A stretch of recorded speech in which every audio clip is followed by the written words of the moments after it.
You just got a restore media warning in the JVC GY-HM700U. If you have gotten the restore media warning and do not need the footage or files on the card, just go ahead and format the card. But if you need the footage, you must restore your media. Make sure the card's write protection is not on. To restore your media, hit the menu button on the upper left of the directional pad highlighted in a blue light. Using the directional pad, navigate down to Media and hit the Center Enter button.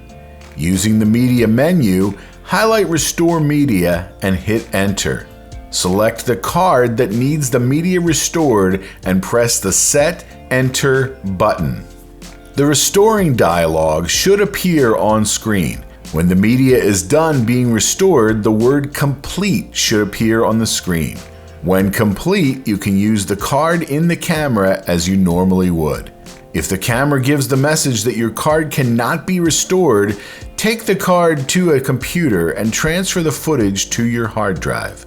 After your footage has been transferred to a computer, place the card back into the camera and format the card. If you have more questions, please feel free to contact us at 215-641-6477 or by email at techservices@mc3.edu.